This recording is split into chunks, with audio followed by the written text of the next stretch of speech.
So you're out in the front. I see Rav Riskin is a Tekhelet wearer. Also, I don't have a picture of his talis, but I think very early wearer of Tekhelet. Yeah. So he was early on there. You said that sometimes you even have to go as far as Europe, even though originally you told me and our viewers that this mollusks could be found off the coast of Israel and Lebanon in the Mediterranean Sea, but now you're going as far as Europe to gather them. Why go all the way as far as Europe? Are there too few of them around here? And I guess that means that you haven't been able to catch quite a few and even try to breed them en masse here in Israel. Okay, so here in Israel, of course they live in the Mediterranean. They live all over the Mediterranean. You can find them again. Almost, you'd be surprised how many cities around the Mediterranean started their lives as Phoenician outposts. Mm-hmm. Phoenician outposts mainly to catch the snails. So the dozens and dozens and dozens of cities around the Mediterranean were started not by accident to catch these snails. So they do exist all over the place, and of course they do exist here in Israel in Chof Dor, which is just a little bit south of Haifa. You can find a dye installation in Haifa in the excavations at Sarepta. You can also find ancient dye installations. You can find the murex snails, and if you go swimming in the Mediterranean with you can also find them. But we're not talking about finding one snail or 5 snails or even 500 snails. We're talking about many, many, many tens or hundreds of thousands of snails that you need in order to fill the needs of Am Yisrael today.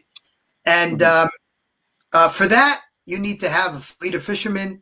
You need to know how to collect these snails. And for good or for bad, they don't collect them here in Israel. First of all, they're protected under the Nature Authority. They're not in any way endangered, but they are protected. So go fight City Hall if you want to get some kind of a license to catch them. But more important than that, nobody eats snails here in Israel.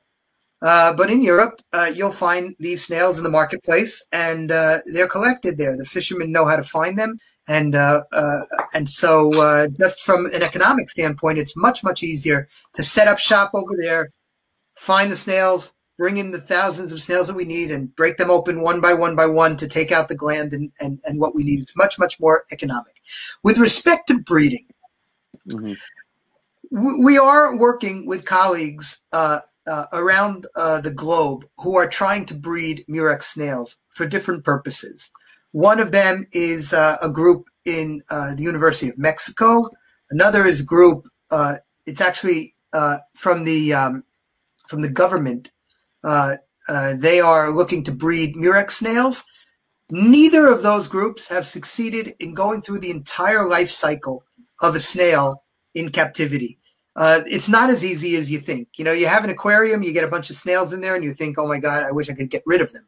But murex snails are a little bit trickier. They're saltwater snails, and no one yet really has come up.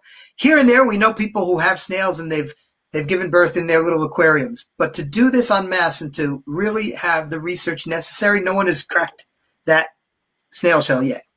So we're working on it. We're working with our colleagues. It's not economically viable. And as you said before, we're always keeping our eye on trying to bring the price down.